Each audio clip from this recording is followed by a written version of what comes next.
Hello बच्चों, कैसे हैं आप सब। उम्मीद करता हूँ सब बढ़िया होंगे और आपका स्वागत है हमारे इस प्यारे से प्लेटफॉर्म सीबीटी क्लासेस पर, है ना। तो हम पिछले लेक्चर में हम पढ़ के आ चुके हैं अपवर्तनांक तक और उसके बाद हमने शुरू करने को कहा था लेंस। लेकिन अपवर्तनांक में कुछ एक छोटा सा टॉपिक रह गया था, तो पहले आज उसे पढ़ ले, उसके बाद शुरू करेंगे हम लेंस, अपना टॉपिक लेंस। लेंस की आज आजकल बहुत को आवश्यकता पड़ रही है, नजर बहुत कमजोर हो रही है आजकल, है ना। सबसे पहले हम पढ़ेंगे अपवर्तनांक का, जो टॉपिक रह गया था ना हमारा। सबसे पहले हम आज उसे कवर करेंगे। टाइम हमारे पास कम ही रह रहा है, वैसे तुम्हारे बोर्ड शायद फरवरी के आसपास होंगे, तो ज़्यादा टाइम वेस्ट नहीं करते हम अपना, क्योंकि आगे रिवीजन भी कराना है, इंपॉर्टेंट क्वेश्चन की वीडियोज भी लानी है, तो जल्दी जल्दी पहले इसको हम कंप्लीट कर लेते हैं। तो अपवर्तनांक का जो एक हमारा टॉपिक रह गया था वो था कि प्रकाश किरणों की उत्क्रमणीयता। प्रकाश किरणों की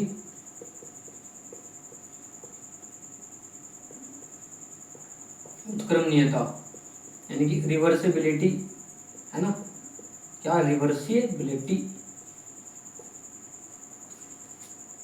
इसके अंदर हमारे एक फॉर्मूला ही है बस एक तरह से, कि वो फॉर्मूला तुम्हारे न्यूमेरिकल में काम आना, इसलिए मैंने ले लिया, वरना इसकी कोई आवश्यकता भी नहीं थी। पेपर में तो तुम्हारे आता नहीं, लेकिन न्यूमेरिकल में काम आता है, इसलिए मैंने ये वाला टॉपिक ले ही लिया कि प्रकाश किरणों की उत्क्रमणीयता। इसमें क्या है कि यदि हमारे पास एक आपतन कोण आई दिया हुआ है और एक आर दिया हुआ है, कौन सा कोण, अपवर्तन कोण। यदि आपतन कोण आई दिया हुआ है, अपवर्तन कोण आर दिया हुआ है, तो अपवर्तनांक क्या होगा, वाई। सबसे पहले लिखेंगे हम वाई यू का कांच के सापेक्ष, कि वाई यू का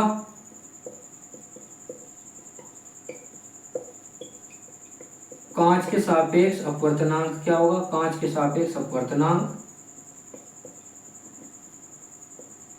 कि वाई यू यानी कि एयर एन अपवर्तनांक किसके, ग्लास के सापेक्ष यानी कि कांच के सापेक्ष क्या होगा, जब आपतन कोण आई और अपवर्तन कोण आर दिया हुआ हो, तो साइन आई अपोन में साइन आर, ठीक है। और कांच का वायु के सापेक्ष, कांच का वायु के सापेक्ष क्या होगा, G glass N A air sine I बटे साइन आर। जब इस वाली पहली समीकरण और दूसरी समीकरण की तुलना कर देंगे तो हमारे पास क्या निकल के आएगा, क्या निकल के आएगा कि जो ए एन जी है, कि ए एन जी वो उल्टा है जी एन ए का। करके भी देख लियो आप, जब इसे डिवाइड करोगे आपस में रखोगे तो साइन आई साइन बटे आर ये सारे कट पिट के एक बन जाएगा, तो A N G is equal to 1/जी_एन_ए। कि जो ए एन जी है कि वायु के सापेक्ष कांच का अपवर्तनांक उल्टा होता है कांच के सापेक्ष वायु के अपवर्तनांक का, है ना। और ये जब लगेगा जब हमारे पास आपतन कोण और अपवर्तन कोण दोनों दिए होंगे। आ गई बात समझ में, इसे लिख लो आप फटाफट, है ना।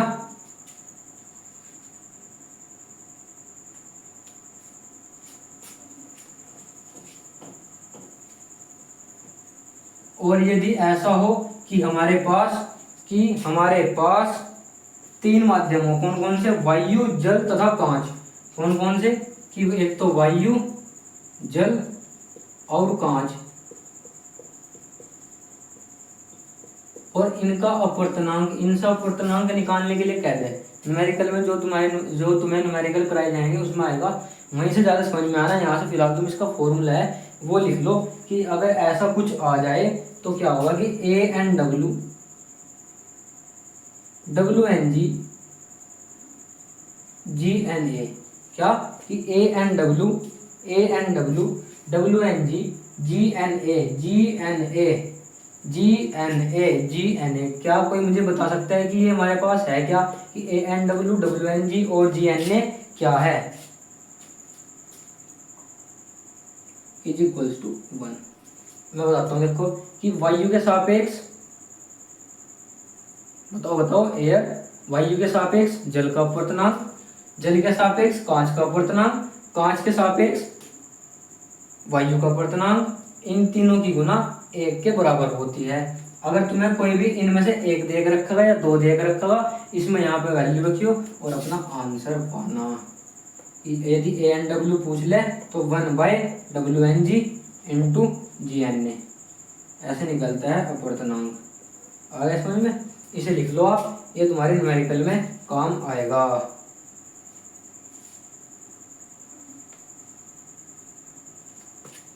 और इसे तुम आगे भी कर सकते हो। कैसे कि हम पढ़ गए हैं अभी कि सर हमने पढ़ा है कि ए एन जी जो होता है 1/GNA होता है।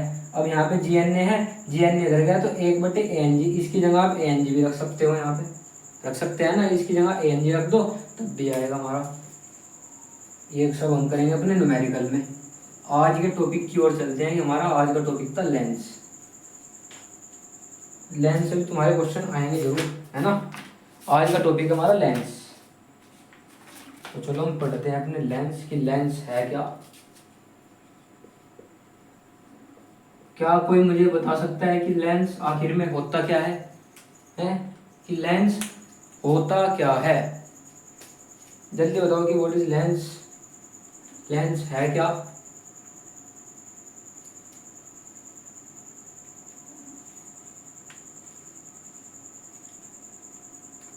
चलो मैं बताता हूँ कि लेंस, चश्मे में भी देख लो यार, चश्मे में तो लगा होता है लेंस। कि लेंस एक ऐसा पारदर्शी माध्यम है, जैसे कांच हो गया, है ना, जो दो गोलीय या एक गोलीय व एक समतलीय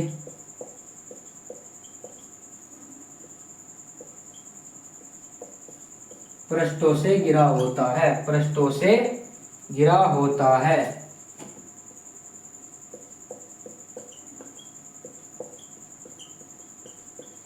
कि लेंस एक ऐसा पारदर्शी माध्यम है, जैसे कांच, जो दो गोलीय है तो दोनों ही तरफ गोलीय होंगे उसमें, या एक गोलीय एक समतलीय पृष्ठों से घिरा होगा, उसे लेंस कहते हैं। अब लेंस हमारे पास दो हैं, एक तो होगा उत्तल लेंस,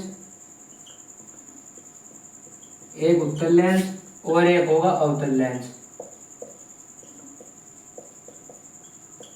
क्या होगा सर? कि पहला उत्तल लेंस और दूसरा अवतल लेंस। अब इन दोनों के बारे में पढ़ेंगे कि उत्तल लेंस और अवतल लेंस आखिर में है क्या। सबसे पहले पढ़ेंगे हम उत्तल लेंस के बारे में। कौन सा लेंस? उत्तल लेंस के बारे में। कि सर सबसे पहले पढ़ाइए हमें उत्तल लेंस।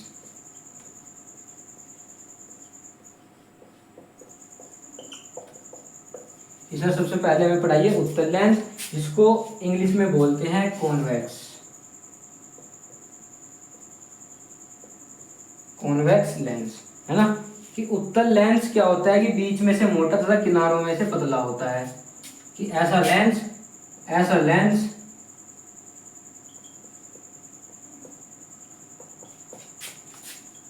जो बीच में से मोटा तथा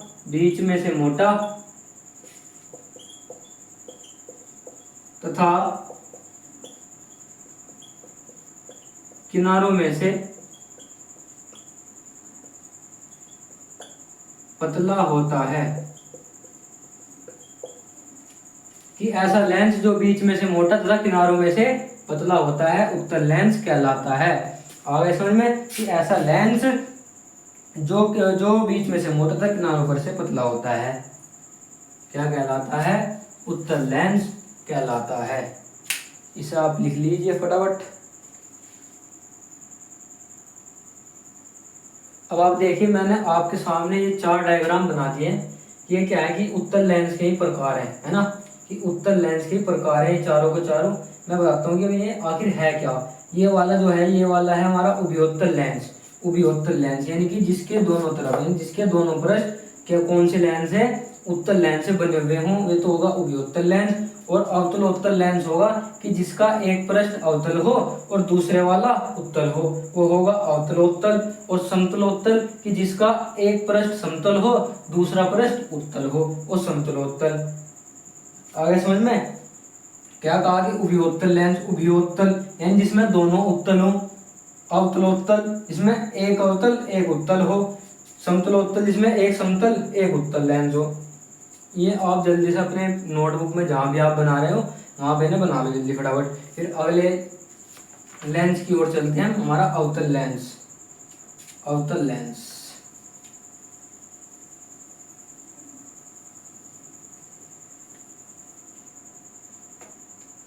अवतल लेंस, अवतल लेंस जल्दी बना लो बच्चों, जल्दी जल्दी जल्दी।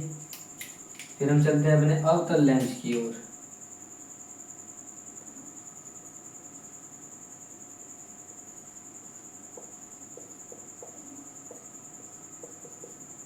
कि आखिर अवतल लेंस होता क्या है।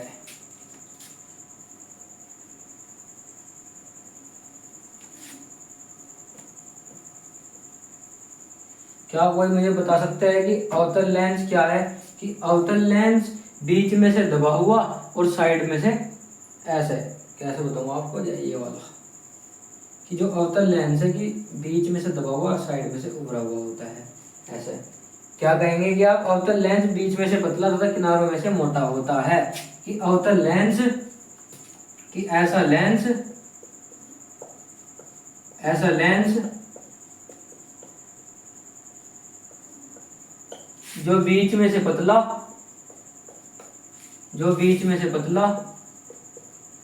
तथा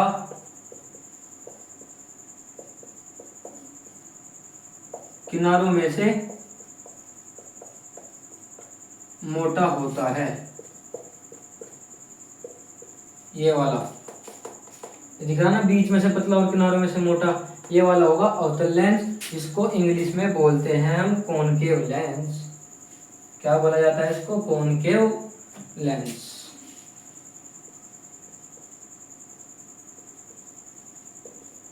कॉनकेव लेंस। अब जैसे उसके डायग्राम्स हैं 4, ऐसे ही इसके डायग्राम है 4। कौन कौन से हैं वो मैं बना देता हूँ आपके सामने। ये रहे, ये वाला क्या है?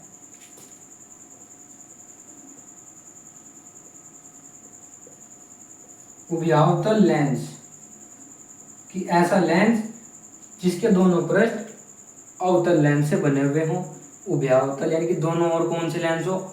अवतल। और ये वाला कौन सा होगा हमारा? ये वाला होगा कि जिसमें एक उत्तल हो और एक अवतल हो। उत्तलावतल लेंस। कौन सा लेंस? उत्तलावतल। कि ऐसा लेंस कि जिसका एक पृष्ठ उत्तल से बना हुआ हो और एक अवतल से, उत्तलावतल लेंस कहलाता है। और रह गया लास्ट वाली बारी, कि लास्ट वाला है क्या? समतलावतल लेंस। समतलावतल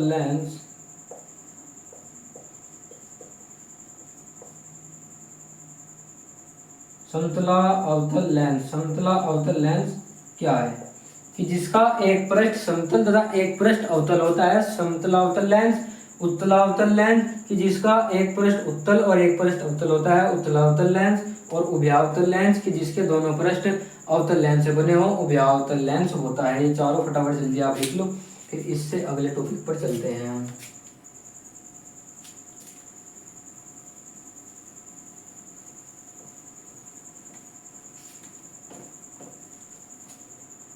अब हम चलेंगे इससे अगले टॉपिक पर अपने,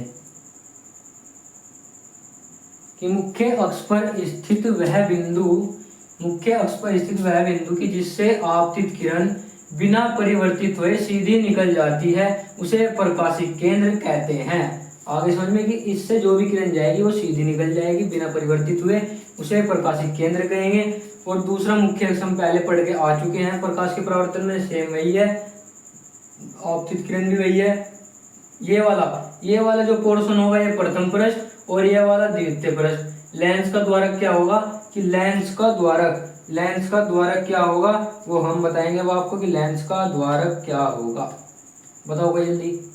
लेंस का द्वारक हम जो उसमें पढ़ गए थे उसमें व्यास था, इसमें भी सेम व्यास है। तो यहाँ से यहाँ तक की ये दूरी है कि इन अर्धवृत्ताकारों के ए से बी तक की दूरी इसका लेंस का द्वारक कहलाएगी, है ना। कि अर्धवृत्ताकार जो में दिए हुए ना, कि इसका व्यास लेंस का द्वारक कहलाएगा। और वक्रता त्रिज्या क्या कहलाएगी? वक्रता त्रिज्या बताओ जल्दी कोई, वक्रता त्रिज्या जल्दी बताओ।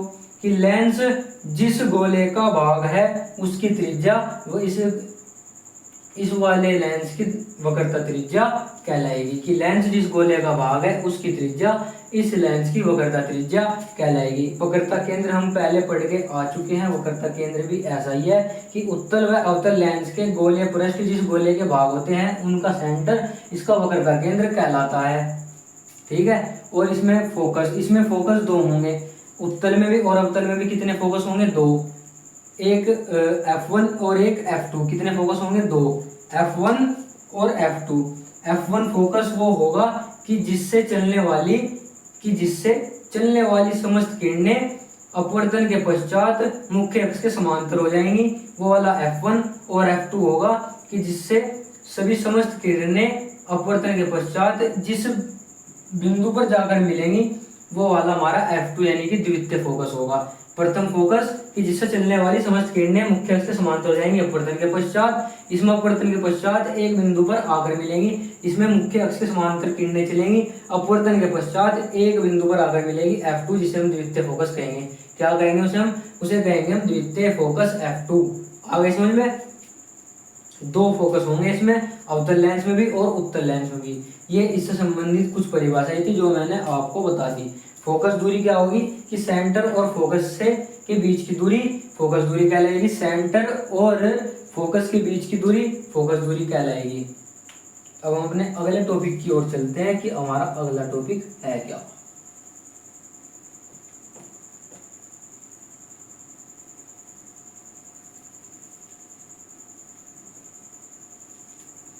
अगली हेडिंग डालिए आपकी लेंस की अभिसारी व अपसारी प्रकृति।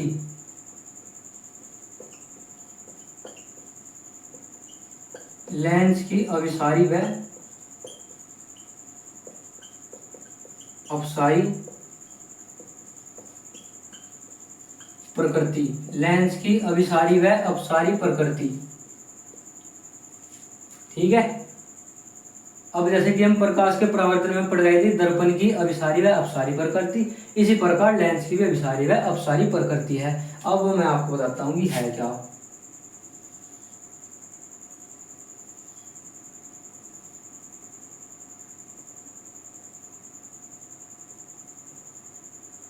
ये हो गया उत्तल, ये वाला अवतल।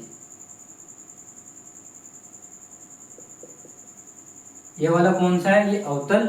और ये वाला उत्तल लेंस है ना, कि अवतल लेंस की अपसारी प्रकृति। ये तो अपसारी प्रकृति का होता है और ये वाला अभिसारी प्रकृति का होता है। कौन सी प्रकृति का? अभिसारी प्रकृति का। अब मैं आपको बताता हूँ कि अभिसारी और अपसारी है क्या। कि इससे जितनी भी किरण जाएंगी, ये गई है ना, कि इससे जितनी भी किरण जाएंगी वे अपवर्तन के पश्चात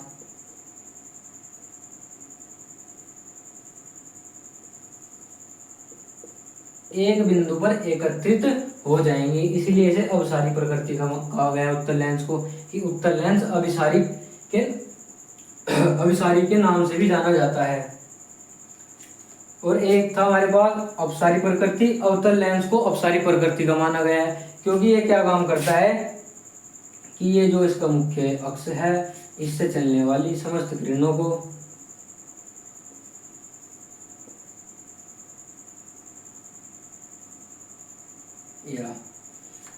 इसे अपसारी क्यों कहा गया? इसे अपसारी इसलिए कहा गया है क्योंकि ये क्या काम करता है कि जितनी भी इससे किरणें चलेंगी एक फोकस से, उन्हें क्या काम करेगा? उन्हें दूर यानी कि दूर हटा देता है। ये तो एकत्रित कर रहा था और ये दूर हटा रहा है, इसलिए इसे अपसारी प्रकृति का कहा गया है। कि अभिसारी प्रकृति की उत्तल लेंस में पाई जाती है और अपसारी प्रकृति अवतल लेंस में पाई जाती है, क्योंकि ये समस्त किरणों को एक जगह एकत्रित करता है और अवतल लेंस समस्त किरणों को दूर हटा देता है। ये इसलिए कहा गया है इन्हें। आप जल्दी से इन्हें लिखेंगे। वैसे इनकी डेफिनेशन लिखवाने की जरूरत भी नहीं है कि अभिसारी आप समझ रहे होंगे कि मुख्य अक्ष से समांतर चलने वाली समस्त किरणों को एक जगह एकत्रित करता है उत्तल लेंस, और वो एक फोकस से चलने वाली समस्त किरणों को दूर दूर फेंक देता है, दूर हटा देता है अवतल लेंस, इसलिए इसे अपसारी प्रकृति का माना गया है। अब अगले टॉपिक की ओर चलते हैं अपने।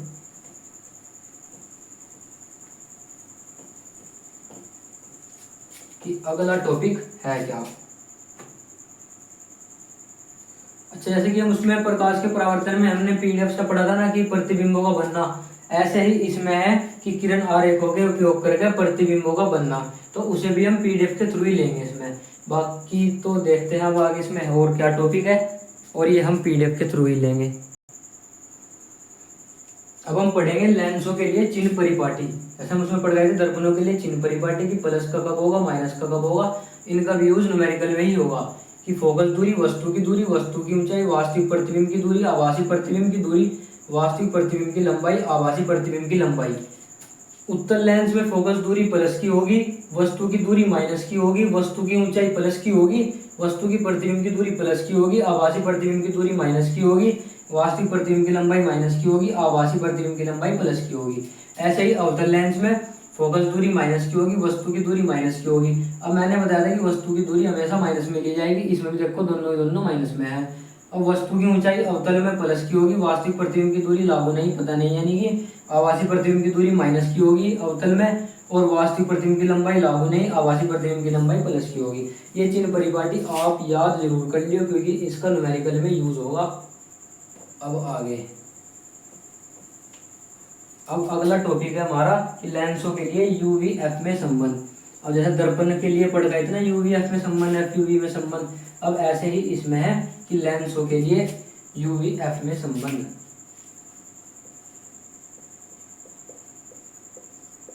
लेंसों के लिए एफयूवी में संबंध। अब जैसे हम दर्पण में पढ़ गए थे ना कि 1/f = 1/v + 1/u, ये वाला था दर्पण के लिए। अब हम जो इसमें पढ़ेंगे लेंस में, इसमें केवल साइन प्लस वाले का अंतर है बस, कि 1/v - 1/u, इतना सा डिफरेंस है बस, ये इसके बीच में संबंध है। इसे आप लिख लो जल्दी कि 1/f = 1/v - 1/u। एफ आपको पता ही होगा फोकस दूरी, यू वस्तु, वी प्रतिबिंब, ठीक है।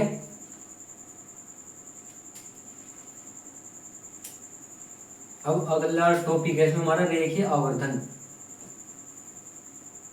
क्या है बच्चों? रेखीय आवर्धन।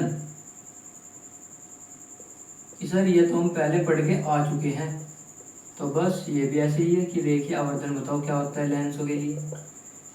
अब जैसे उसमें पढ़ गए थे कि प्रतिबिंब की लंबाई तथा वस्तु की लंबाई के अनुपात को कहते हैं, ऐसे ही इसमें है कि m = प्रतिबिंब की लंबाई h'/h, है ना, कि h' ऊपर प्रतिबिंब की लंबाई अपॉन में वस्तु की लंबाई के अनुपात को रेखीय आवर्धन कहते हैं। कि m = h' प्रतिबिंब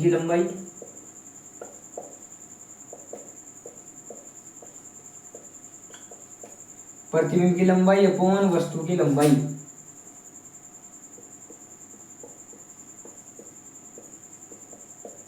के अनुपात को रेखीय आवर्धन कहते हैं। ये हम उसमें दर्पण में पढ़ गए थे। अब इसमें जो एक डिफरेंस है वो केवल लेंसों से प्रतिबिंब की दूरी यानी कि v और u तुम्हें दे के रखेगा कि क्या, एक और इसका फॉर्मूला हो सकता है हमारे पास, क्या, लेंसों से प्रतिबिंब की दूरी और लेंसों से वस्तु की दूरी, है ना, वो दे के रखेगा तुम्हें न्यूमेरिकल में, उसके हिसाब से हम अपना फॉर्मूला यूज करेंगे। कि क्या है अगला, कि लेंसों से प्रतिबिंब की दूरी और लेंस से वस्तु की दूरी, लेंस से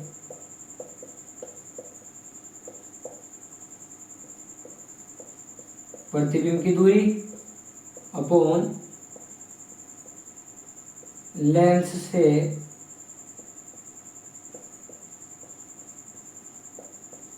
वस्तु की दूरी, प्रतिबिंब की v u, है ना। आगे समझ में? डेफिनेशन तुम इसकी लिख लोगे, सेम उसकी ऐसी है कि प्रतिबिंब की लंबाई तथा वस्तु की लंबाई के अनुपात को रेखीय आवर्धन कहते हैं। और इसके लिए दूसरा फॉर्मूला है कि लेंसों से प्रतिबिंब की दूरी तथा लेंसों से वस्तु की दूरी के अनुपात को भी रेखीय आवर्धन ही कहा जाता है।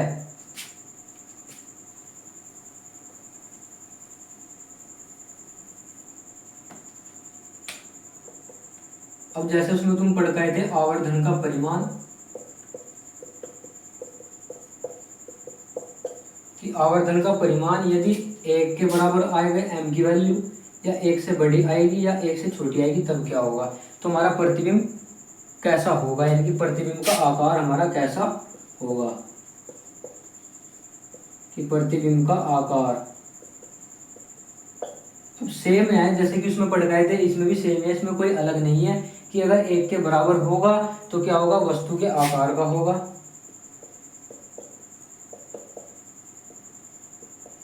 वस्तु के आकार का होगा। यदि एक से बड़ा होगा तो वस्तु के आकार से बड़ा होगा, यदि एक से छोटा होगा तो वस्तु के आकार से छोटा होगा। यह आप अपनी नोटबुक में लिख लो।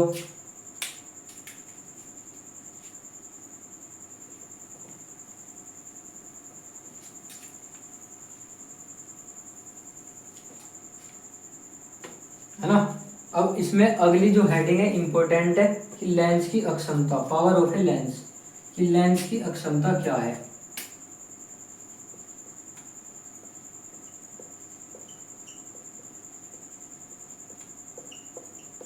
सर बताओ लेंस की अक्षमता किसे कहते हैं। अब आपने पढ़ा भी होगा और कहीं ना कहीं पे सुना भी होगा, तो जरा आप ही बता दें मुझे कि लेंस की अक्षमता है क्या।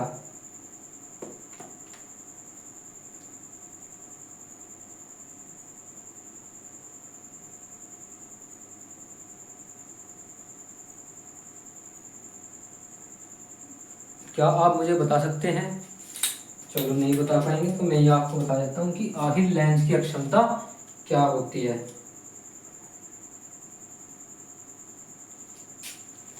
कि लेंसों द्वारा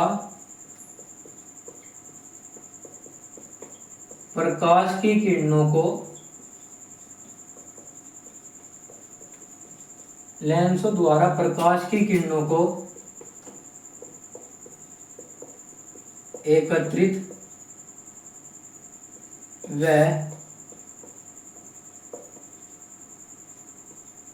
फैलाने की सामर्थ्य, यानी शक्ति, फैलाने की शक्ति को या सामर्थ्य को लेंस की अक्षमता कहते हैं। लेंस की अक्षमता कहते हैं। लेंस की अक्षमता को P से लिखा जाता है,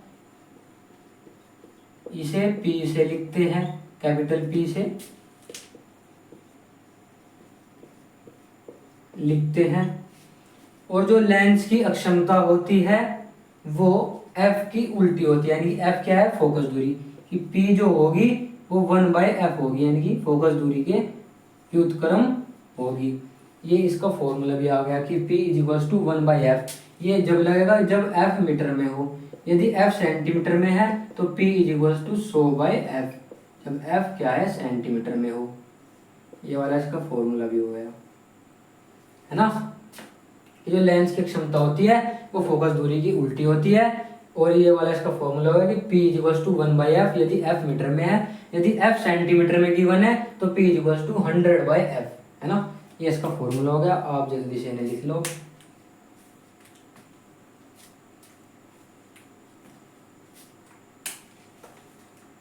इसका मात्रक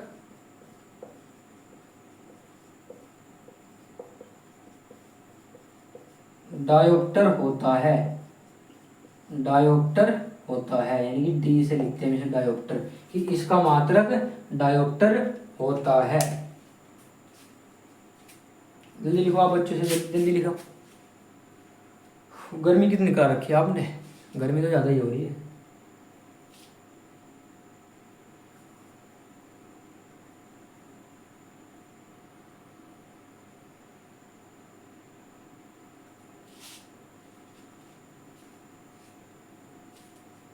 जल्दी लिखो बच्चों से, जल्दी।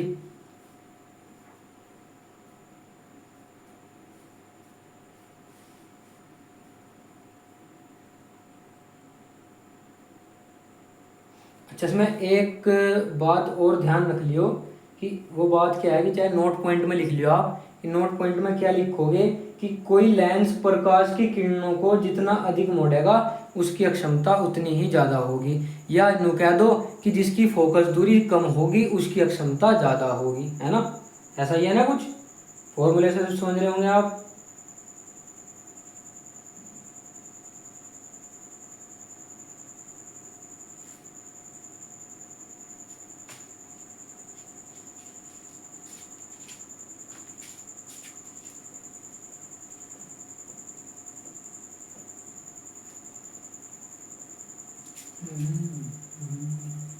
क्या बताया मैंने कि जो लेंस प्रकाश की किरणों को ज़्यादा मोड़ेगा उसकी अक्षमता ज़्यादा होगी, यानी कि जिसकी फोकस दूरी कम होगी उसकी अक्षमता ज़्यादा होगी।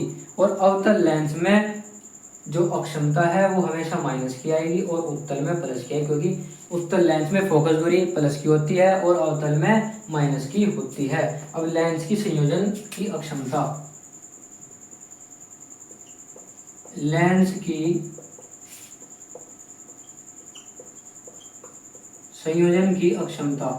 अब बताओ कि लेंस की संयोजन यानी कि जुड़ने की अक्षमता, कि हमारे पास बहुत सारे लेंस है, अब उनकी सबकी अलग अलग अक्षमता है, यानी कि लेंस की कि हमारे पास एक P1 वाला है, एक P2 है और एक प्लस P3 है एंड सो ऑन, ऐसे ऐसे बहुत सारे हैं। तो ऐसा कहेंगे जब ये आपस में जुड़ जाएंगे कि लेंस की संयोजन की अक्षमता, कि लेंस सारे के सारे एक जगह जुड़ गए तो P=P1 plus P2 plus P3 ऐसे ऐसे एंड सो ऑन, इसे कहेंगे हम लेंस की संयोजन की अक्षमता। इन्हें भी आप जल्दी लिख लो।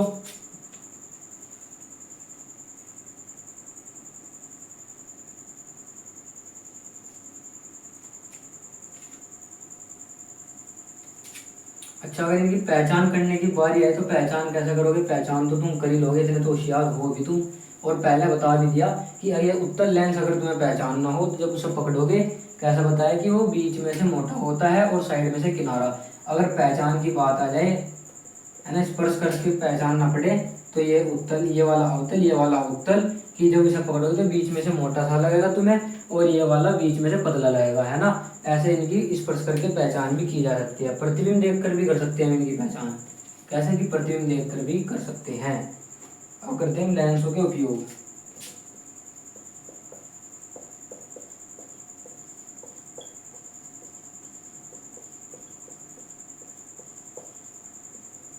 अब बताओ मुझे कोई लेंसों के उपयोग, जल्दी जल्दी बताओ।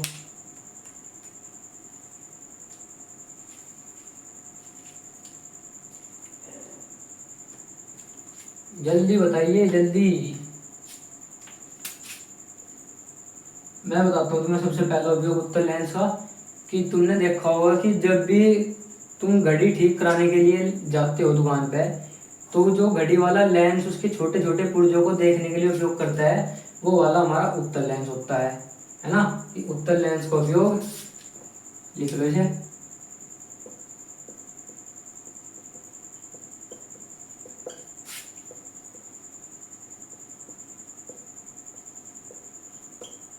कि कैसे लिखोगे कि उत्तल लेंस का उपयोग, कि उत्तल लेंस का उपयोग घड़ीसाज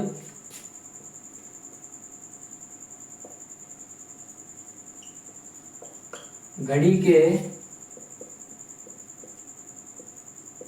छोटे पुर्जों को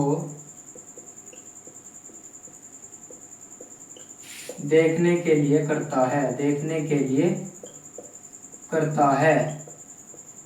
एक तो ये होगा। अब सेकंड बताओ जल्दी कोई, कि इसका सेकंड उपयोग क्या है लेंस का। अवतल का बता दो या उत्तल का बता दो, कि वे लेंस के उपयोग में आ जाएंगे, है ना।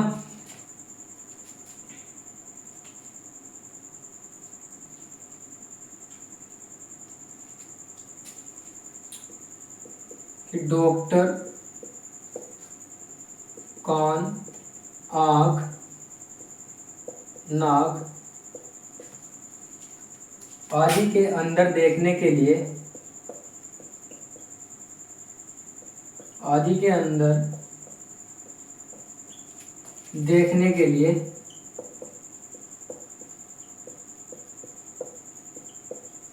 उत्तल लेंस का उपयोग करता है, उत्तल लेंस का उपयोग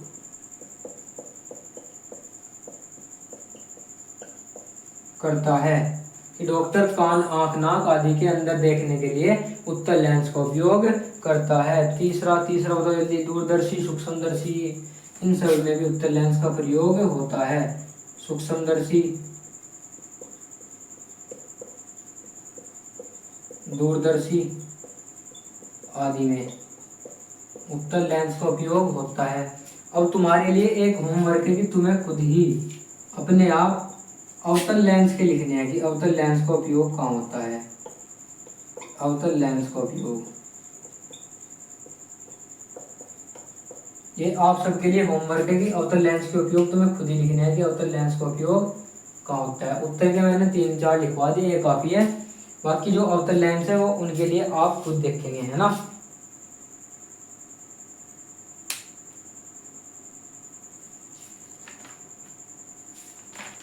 लिख लो आप इन्हें, जल्दी जल्दी लिख लो, जल्दी जल्दी लिखेंगे।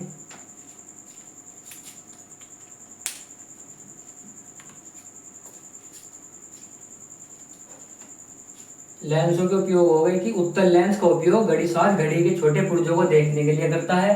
डॉक्टर कान, आंख, नाक आदि के अंदर देखने के लिए उत्तल लेंस का उपयोग करते हैं। सूक्ष्मदर्शी, दूरदर्शी दूरदर्शी आदि में उत्तल लेंस का उपयोग होता है। अवतल लेंस के उपयोग आप खुद लिखेंगे, उत्तर के मैंने बता दिए। ऐसे अवतल और उत्तल लेंस का प्रयोग डॉक्टर क्या काम करते हैं कि अगर किसी की नजर कमजोर रहती है ना, उसके लिए चश्मे में भी उत्तल लेंस और अवतल लेंस का उपयोग करते हैं कि उसकी दृष्टि दोष के हिसाब से, है ना। वो हम अगले वाले जो चैप्टर है उसमें पढ़ेंगे कि दूरदृष्टि दोष और निकट दृष्टि दोष आएगा। और जो हमारा चैप्टर था वो लगभग समाप्त हो चुका है। जो हमने चैप्टर 1 चला रखा था ये वाला कंप्लीट हो गया। और जितने भी मैंने इसमें तुम्हें टॉपिक पढ़ाए हैं सारे के सारे तुम्हारे बोर्ड के लिए इंपॉर्टेंट है, इसलिए इन्हें जरूर कर लियो। बोर्ड में तुम्हें यहीं से फंसने वाला सवाल, इससे बाहर कुछ नहीं आने का। जो बीच में एक आधा टॉपिक छोड़ा भी, स्किप भी करा है, उसकी टेंशन मत लियो। अगर वो ना भी हो पाया तो उसमें से बोर्ड में नहीं आने का कुछ। बाकी जो तुम्हें सारे के सारे कराए हुए इन्हें जरूर कर लियो, बोर्ड में यहीं से आना, है ना, समझ गए। तो चलो आज के लिए इतना ही, और चैप्टर तुम्हारा खत्म हो चुका है। या तो अगली क्लास एक काम करेंगे, जो भी इसके बेस न्यूमेरिकल है, PYQs जो भी है ना, वे सारे के सारे ले लेंगे। या फिर हम अपना नेक्स्ट चैप्टर स्टार्ट करेंगे, न्यूमेरिकल एक साथ लेंगे, या तो ऐसा करेंगे। बाकी देखते हैं, आगे आप पढ़ते रहो, मौज मस्ती करते रहो। Okay bye.